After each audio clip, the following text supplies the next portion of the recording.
Before sunrise, a university campus falls unusually quiet. An engineering student, just days from graduating, is discovered motionless on the pavement.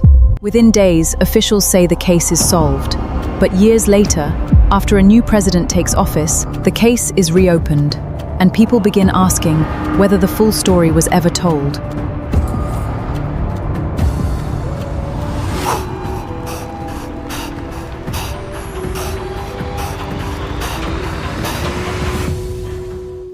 I am Amara Osei, and this is Underneath Africa. 54 countries, so many stories that made the headlines, then disappeared. Today, we visit Malawi, 2011. A university student, a young activist, someone who believed his words could make a difference. His name was Robert Chasowa.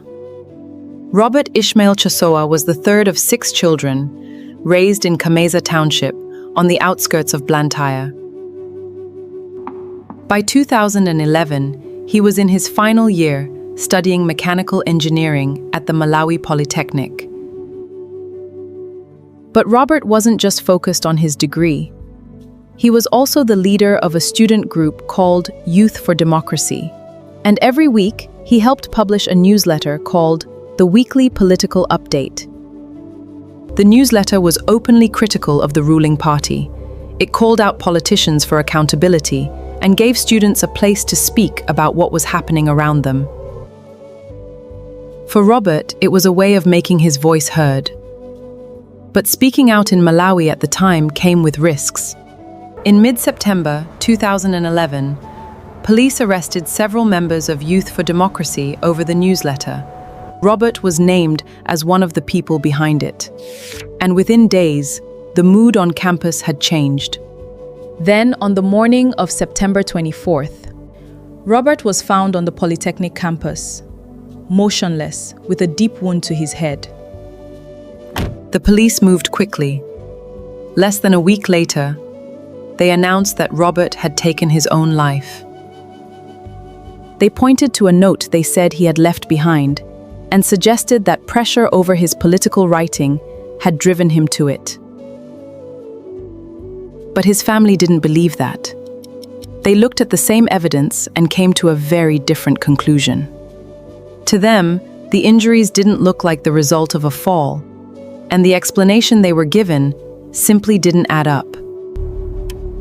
For about a year, nothing happened. As far as the police were concerned, the case was closed. Then, in 2012, President Bingu wa Mutharika died while still in office. Joyce Banda became president, and she did something the government before her had not done. She ordered a new investigation into Robert's death. A High Court judge was put in charge of the investigation. In October 2012, the team gave its report. It said Robert had not killed himself. He had been murdered. The report also named more than a dozen people who could have been involved, including some senior members of the former ruling party.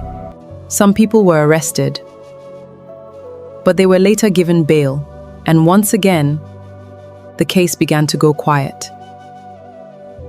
More than 10 years have passed since that report, but no one has been found guilty of the crime. His family and former classmates have continued to ask for answers.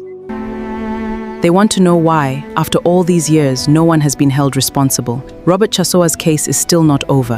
His family is still waiting for justice. Robert spent his time asking for those in power to be held accountable. Years later, his own family is still asking for the same thing. If you know something about Robert's story, drop it in the comment section. Let's talk about it. This is Underneath Africa. Some stories may go quiet, but we don't forget them.